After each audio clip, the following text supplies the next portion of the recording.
Au commencement, Dieu créa la musique.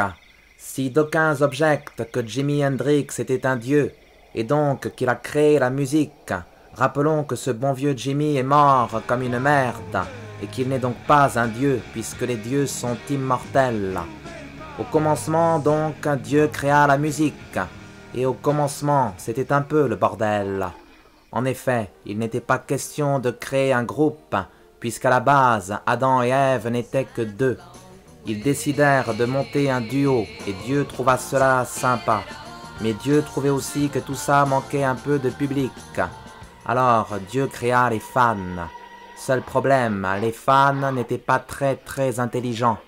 L'un d'entre eux tira néanmoins son épingle du jeu, et découvrit comment, en se servant d'un outil, on pouvait produire un son primitif, certes, mais pas inintéressant. Le premier groupe de rock était donc né, mais au fil des années, Dieu s'aperçut que le groupe de rock était imprévisible et qu'il ne se comportait guère comme une gentille brebis. Alors Dieu créa d'un seul coup l'argent, les maisons de disques et les droits d'auteur pour pouvoir tenir cette bande de primates par les couilles. Dieu vit que cela était bon et s'en délecta, mais le diable vit aussi cela et décida qu'il était temps de foutre un peu la zone. Le diable créa donc le death metal, dans l'espoir d'abrutir un peu l'humanité. Voyant cela, Dieu passa à la contre-attaque et créa la mule pour aller piller les musiques diaboliques et faire en sorte que les groupes de death metal se retrouvent à la rue.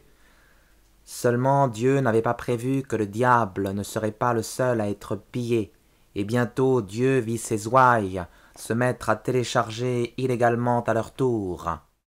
Consterné, il prit la lourde décision de provoquer un déluge de musique de merde. Il fit appel à Noah et lui demanda de rassembler les quelques bons artistes qui restaient encore pour reconstruire une musique décente. Quand ce fut fait, le déluge se déchaîna et le monde fut englouti sous une vague de musique pourrie.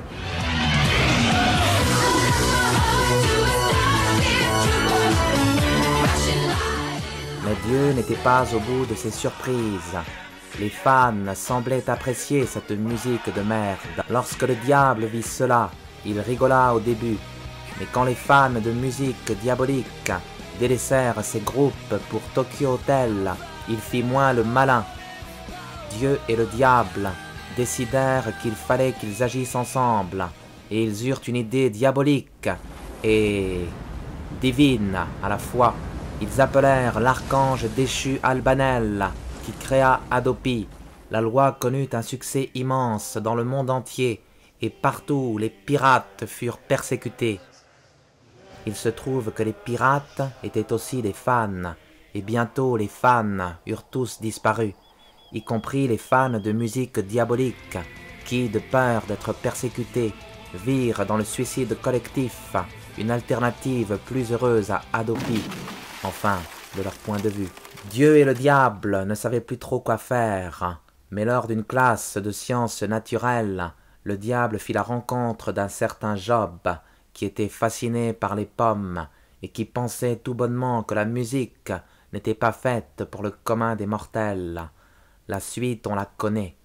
Depuis, si vous rêvez d'un monde où la musique peut se partager comme les pains, eh bien, vous pouvez aller vous faire foutre, nom de Dieu.